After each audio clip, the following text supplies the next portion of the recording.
there. Don't need these. Hello, folks.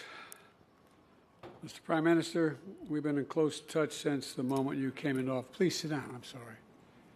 Since you came into office, and we've met all around the world. And now it's wonderful to have you by my side here at the White House, and as we advance our alliance even more than has already been advanced. It's strong now. It's getting stronger.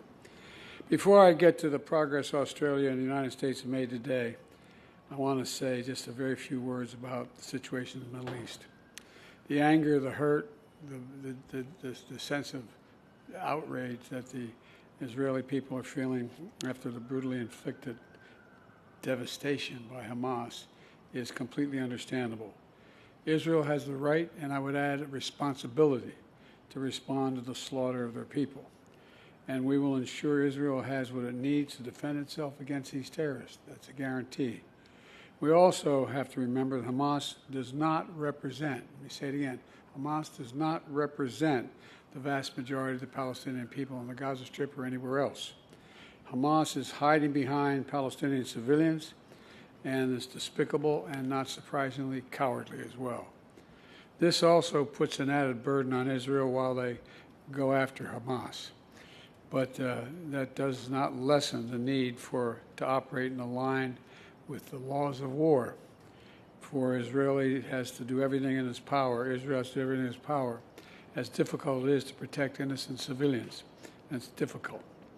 I want to thank the Israelis and the Palestinian, and President Sisi of Egypt for working with the United States to make sure that food, water, and medical supplies are getting through to innocent people in Gaza. The flow needs to increase, and we're working very hard with our partners to make that happen. We're also working around the clock together with our partners in the region to secure the release of hostages, and including American citizens left behind and held by Hamas, and the safe passage of foreign nationals out of Gaza, not just Americans, but Australians and a whole range of people who are trapped in Gaza. I also want to take a moment to look ahead toward the future that we seek. Israelis and Palestinians equally deserve to live side by side in safety, dignity, and peace. There's no going back to the status quo as it stood on October the 6th. That means ensuring Hamas can no longer terrorize Israel and use Palestinian civilians as human shields. It also means that when this crisis is over, there has to be a vision of what comes next, and in our view, it has to be a two-state solution. It means a concentrated effort from all the parties, Israelis, Palestinians, regional partners, global leaders, to put us on a path toward peace. In the past few weeks, I've spoken to leaders throughout the region, including King Abdullah of Jordan, President Sisi of Egypt, President Abbas of the Palestinian Authority, and just yesterday with the Crown Prince of Saudi Arabia, about making sure there's real hope in the region for a better future, about the need, and I mean this sincerely, about the need to work toward a greater integration for Israel, while insisting that the aspirations of the Palestinian people will be part of that future as well. I'm convinced one of the reasons Hamas attacked when they did, and I have no proof of this, just my instinct tells me, is because of the progress we were making towards regional integration for Israel and regional integration overall. And we can't leave that work behind. And one more word on this. I continue to be alarmed about extremist settlers attacking Palestinians in the West Bank, that pouring gasoline on fire is what it's like. This was a deal. The deal was made, and they're attacking Palestinians in places that they're entitled to be. And it has to stop. They have to be held accountable, and it has to stop now. Mr. Prime Minister, I want to thank you for your partnership and your friendship, quite frankly, during this difficult hour. Over the past few weeks and for many months before, we've seen each other, and we've seen our alliance grow more critical than ever.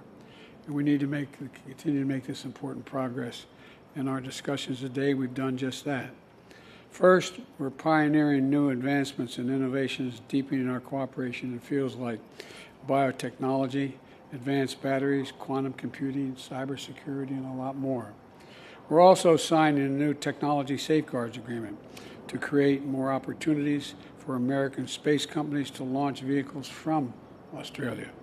And we've launched a new artificial intelligence initiative between our national laboratories to drive revolutionary and responsible research on humanity's biggest challenges: fighting hunger, curbing pandemics, predicting natural disasters, and ending cancer, as we know. As a matter of fact, both of our wives are over at the Cancer Institute right now, and so much more. Second, we're accelerating action on climate change. I thought we had a very good meeting this morning and with Secretary Kerry and your team, and we're all together on that. In May, we established the Climate Critical Minerals and Clean Energy Compact to elevate our climate cooperation alongside our defense and economic cooperation. And we're already beginning to see the impacts. We've created a critical minerals task force to build secure critical mineral supply chains.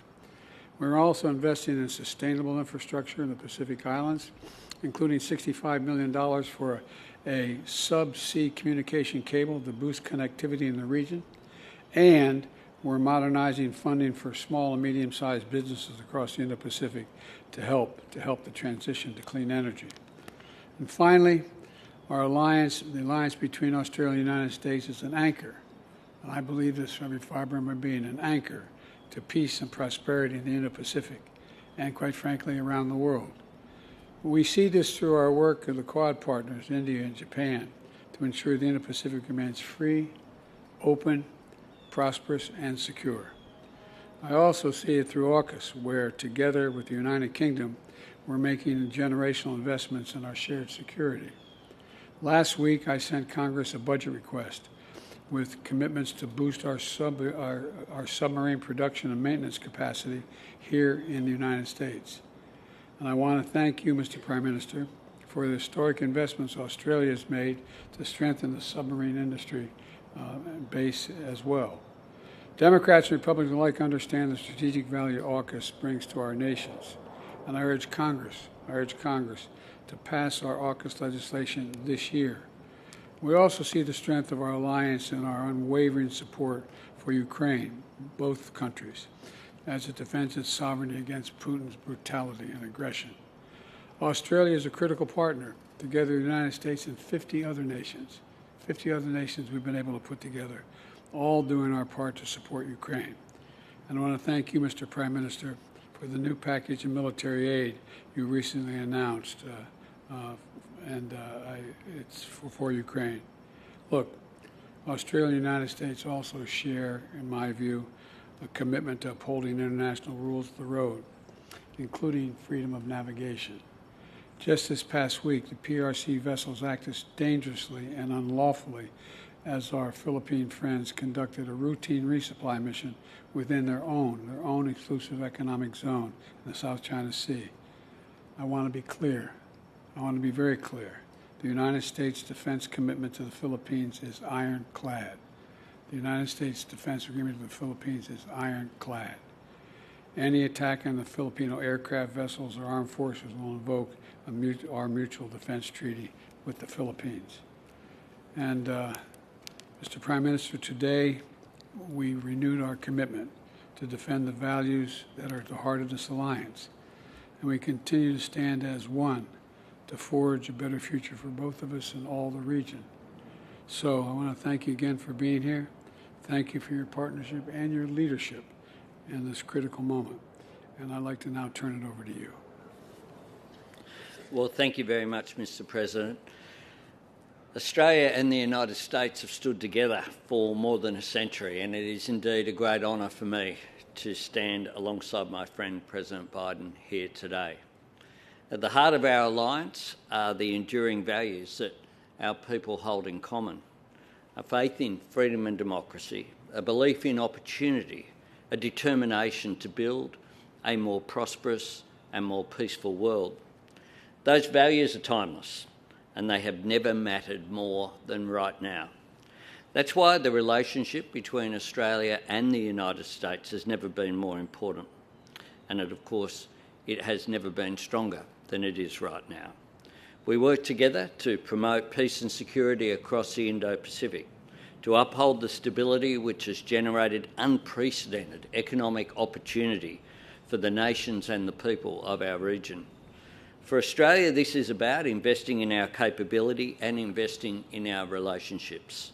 Today, President Biden and I discussed the progress being made on Australia's acquisition of nuclear-powered, conventionally armed submarines, which we announced with Prime Minister Rishi Sunak in March in San Diego. We are conscious that this is only the second time in history that the United States has shared this technology. And this fact speaks to the deep trust of our alliance and the significance of the challenge that we face together.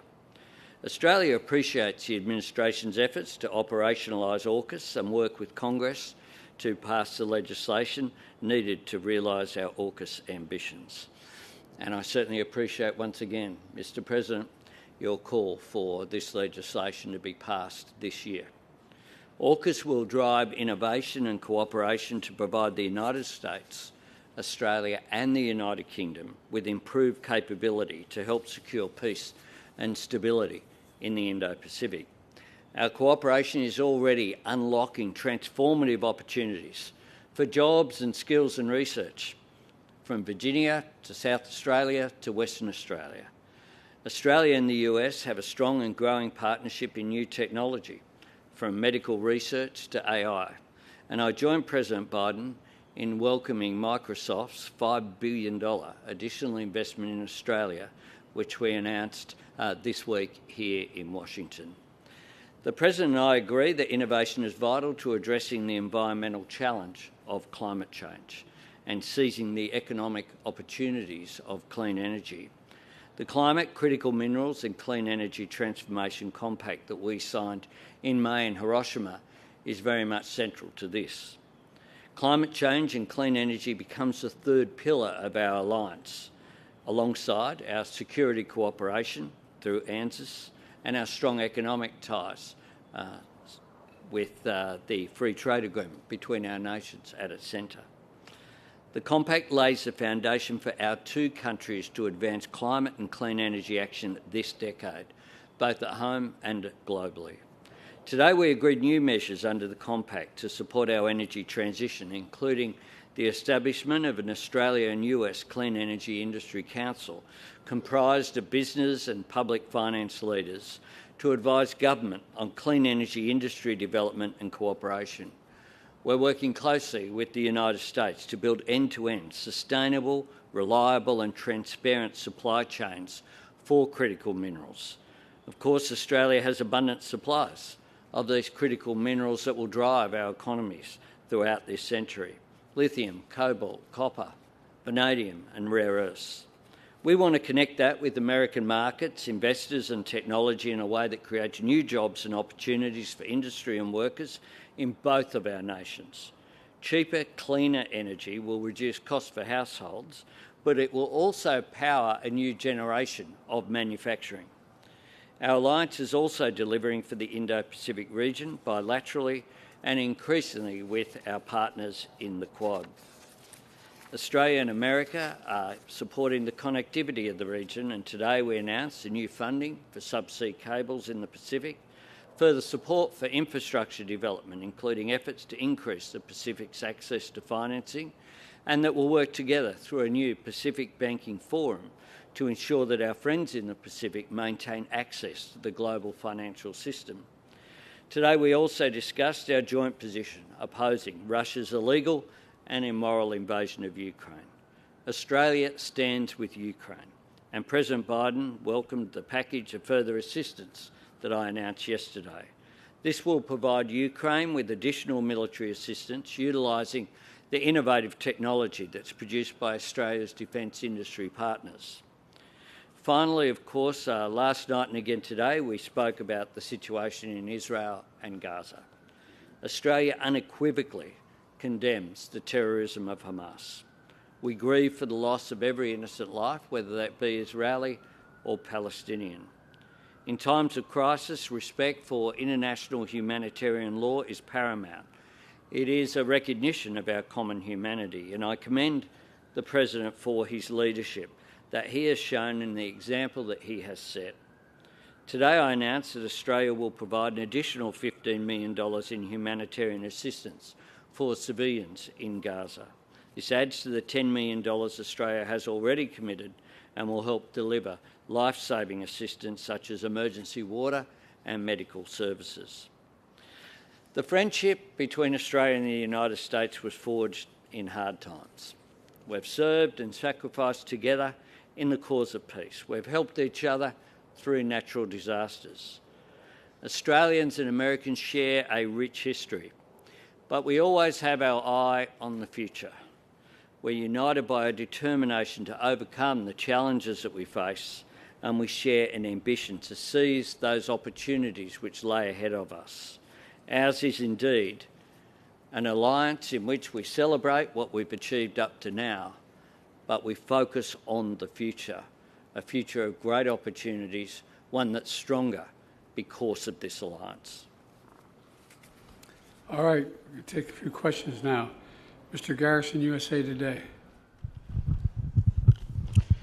Thank you, Mr. President and Prime Minister Albanese. Welcome to Washington. Mr. President, I want to ask about the conflict, the war in the Middle East. 24 U.S. troops have been injured during 10 drone or rocket attacks on bases in Iraq and 3 in Syria over the past week. You've told Iran to, quote, be careful as your administration tries to prevent the Israeli-Hamas war from expanding into a larger Middle East conflict. But should Americans be worried that the war already is escalating? And after you answer that question, I'd like one more follow-up, please. One or two more, huh? Joey, look, we have had troops in the region since 9/11 to go after ISIS and prevent its reemergence in both, anyway, in the region, having nothing to do with Israel at all. My warning to the Ayatollah was that if they continue to move against those troops, we will respond, and he should be prepared. It has nothing to do with Israel. Well, let me ask my follow-up here. I want to discuss. Oh, here we go. Yeah, your conversations with Prime Minister Netanyahu, who obviously you've known for decades, and you had a very emotional trip there last week to Israel. Have you sought assurances from him that he will hold off on a ground invasion into Gaza until the safe release of the hostages can be assured? And, of course, those include 10 unaccounted for Americans. No. What I have indicated to him is that if that's possible to get these folks out safely, that's what he should do. It's their decision. But I did not demand it. I pointed out to him, if it's real, it should be done. Thank you. But aren't these hostages in jeopardy if there is a ground invasion? You want to make a speech? No, look, obviously they're in jeopardy. The question is whether or not there's any way of getting them out. If we can get them out, we should get them out. Prime Minister Albanese, and welcome again to Washington. President Biden canceled his May trip to Australia because of debt ceiling talks in Congress to avoid a first-ever default here in the U.S. More recently, congressional action has stalled as House Republicans try to pick a speaker. However, it does appear, since we've been out here, that the House has elected a Congressman, Mike Johnson from Louisiana, to that role. But are you worried that the gridlock in Washington will hold up the transfer of nuclear-powered subs to Australia as part of the AUKUS agreement? And are you concerned more broadly that the dysfunction makes the U.S. Less reliable partner? I regard the United States as a very reliable partner, and I regard the relationship that I have with the President as second to none of the relationships that I have around the world, or indeed domestically for that matter. It's a relationship of trust, and I think this visit symbolises that. This is the 9th visit that I've had with President Biden. I got to meet President Biden when he was Vice President Biden just next door here some years ago. And I'm very confident in the discussions that I've had with Democrats and Republicans that there is very broad support for the AUKUS arrangements and that there will be support for the legislation going forward. And I think that would be a very good thing. It is in the interests of Australia, but it's also in the interests of the United States. And everyone that I have spoken to, similarly in the United Kingdom, across the political spectrum, are all supportive of the AUKUS arrangements. We in Australia have managed to get it so we get one question each. So, yeah, good try. But Channel 10 Australia. Get him, Jojo. President Biden, just staying with AUKUS. AUKUS is in many ways your creation. It's Australia's largest ever defence deal, and Prime Minister Anthony Albanese has gone all in. Can you give a personal guarantee that you can get all the necessary legislation through Congress and lock in this deal, essentially future-proofing it, before the end of this presidential term? Do you know anyone in elective office can give a personal guarantee that happens? Well, we'd like you to try. No, I'm going to try, and I believe it will get done. Look, last week we requested $3.4 billion in supplemental funds to boost submarine production and maintenance to meet U.S. needs and also support AUKUS. Australia is making a significant investment in the United States in its ability to produce submarines as part of this deal. And more importantly, it's important that Congress move quickly. And the fact is that I'm confident that we can get this done because you remember when we put the deal together, the response of Democrats and Republicans in the United States, the response around the free world was this is a very, very good thing, a very good thing. So the question is not if, but when. And Jojo told us that we got a new speaker, or likely to have a new speaker. I hope that's true, because we have to get moving. We have to get moving, and so I am confident that we are going to be able to get the money for AUKUS because it's overwhelmingly in our interest. When I was asked, when we put together the deal, I was asked by Xi Jinping, were we just trying to surround China? I said, no, we're not surrounding China. We're just making sure that the sea lanes remain open. He doesn't unilaterally be able to change the rules of the road in terms of what constitutes international airspace and water space, et cetera. And so that's what this is all about. It's about making sure we have a close, and it's in addition to the fact that we put together the Quad, which they didn't like. The Quad is a very important piece as well. It's about maintaining stability in the Taiwan Straits, the Indian Ocean, that whole area. And I think it's going to increase the prospects for long-term peace rather than anything else.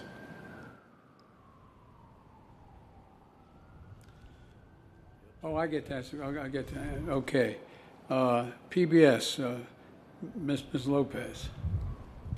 Mr. President, thank you. If I may, I have a breaking news question and then an Israel one. First, after 22 days, House Republicans just elected Mike Johnson of Louisiana as the Speaker of the House. Johnson advocated conspiracy theories about voting machines and a rigged election in 2020. He encouraged his colleagues to join a lawsuit to invalidate the results of 4 states.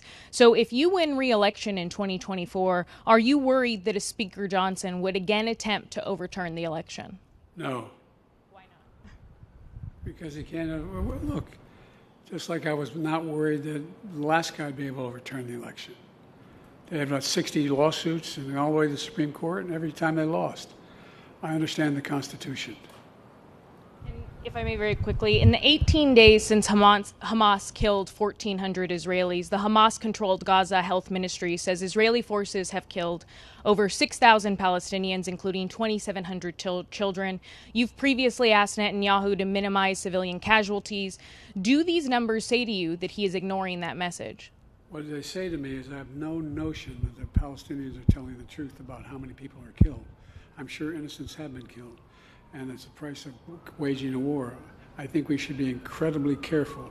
I think not we, the Israelis should be incredibly careful to be sure that they're focusing on going after the folks that are propagating this war against Israel. And it's against their interest when that doesn't happen. but I have no confidence in the number that the Palestinians are using. Thank you, Mr. President. Prime Minister Albanese, you're traveling to China early next month. President Biden has said China should expect, quote, extreme competition from the United States. Do you support extreme competition with China, and what does that look like for you? Well, we have strategic competition in our region. That's a fact that we are living with. The relationship with China is one where the principle that I bring to it is to cooperate where we can, disagree where we must, but engage in our national interest. It is in Australia's interests as well as China, but I believe in the global interest for us to have a relationship where there is dialogue. And hence I welcome the fact that I have been invited to China. I'll be travelling at the same time as we will commemorate 50 years since the first visit by an Australian Prime Minister, Gough Whitlam, to China in a short period of time now. And I think that is a positive thing. It is good that various senior representatives in the US administration have had meetings with their Chinese counterparts in recent times because dialogue is always a good thing. Through dialogue comes understanding and comes a diffusion of tension. We want a peaceful and secure region, but we want one as well that's based upon the rule of law and where national sovereignty, including issues such as the South China Sea and the right of passage in that important waterway there, the East China Sea, the Taiwan Straits, is respected. And that is Australia's position. We cooperate very much with the United States on those matters and on others, but I look forward to a constructive dialogue when I visit Shanghai and Beijing. Extreme competition was not conflict. Read the whole paragraph. I talked about we're going to compete with China on every way according to the international rules, economically, politically, and other ways, but I'm not looking for conflict. Jeff. Yeah, Jeff Chambers from The Australian. President Biden, as mentioned, Prime Minister Albanese flies to Beijing next Saturday to meet the Chinese President and Premier. Your administration has raised deep concerns over a very long period of time about the Chinese Communist government's aggressive coercion and intimidation tactics, maritime claims in the South China Sea, as we've seen with the situation with the Philippines, state-sponsored cyber attacks. Last week we heard from the spy chiefs talking about theft of intellectual property on an industrial scale and obviously human rights abuses. What do you make of China's re-engagement with Australia? Can Australia trust Beijing? And can Australia do business with China? Trust but verify is the phrase. And look, China is having their own internal and external difficulties right now. China's economic growth is stagnant compared to what it was. China has engaged in activities that Russia and many other activities that others have engaged in terms of intimidation and dealing with other countries. But the fact is that I have met with Xi Jinping more than any other world leader has. I've had over 68 hours of private meetings, he and I, with simultaneous interpreters, starting back when I was vice president, because it wasn't appropriate for a president of the United States to be meeting with the vice president. So I traveled 17,000 miles with them. And I've subsequently, in addition to that 68 hours, I've also had another, they tell me they keep meticulous contact, another, I think, 12, 15 hours of discussions, just he and I. And I think that he is realizing that there are, for example, his Belt and Road Initiative. Well, we're going to compete on that, and we're doing it a different way. The Belt and Road Initiative has ended up debt and a noose for most of the people who have signed on. We are working with our G7 partners to provide infrastructure for the very nations that he's trying to deal with. We want to, for example, at the G20, we were able to act on a proposal I had to build a railroad all the way from Riyadh, all the way through the Middle East, Saudi Arabia, Israel, up through Greece, and then across not the railroad, but pipeline across the Mediterranean up into Europe.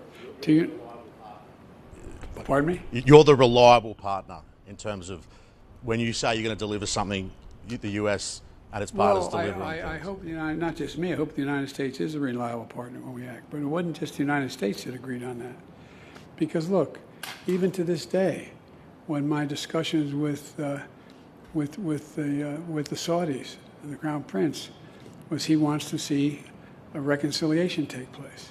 It's overwhelmingly in his interest. It's in Saudi's interest. It's the idea that you'd have the nations of the Middle East cooperating economically and politically changes the dynamic significantly. And so I just think that it is it's something that it's in everyone's interest, including long-term in China's interest. Prime Minister as well. Have you had a chance to speak to Benjamin Netanyahu? I know there's been efforts made. Obviously, the President was there in Israel last week. Are you still endeavouring to speak to the Israeli Prime Minister? I am. I have spoken with the Israeli ambassador on a number of occasions. We continue to, we understand that obviously Mr. Netanyahu has pressures on, which at the top of the list is not the discussion with the Australian Prime Minister. We understand the pressures which are there, but we have a request for a call-in. Thank you. Thank you.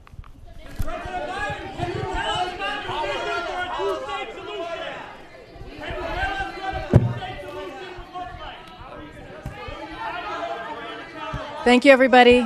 The press conference has now concluded. Thank you, everyone.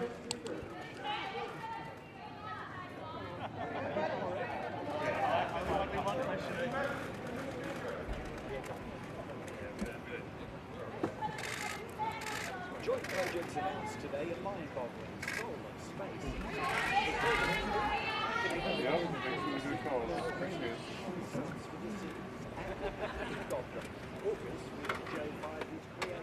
Thanks, guys.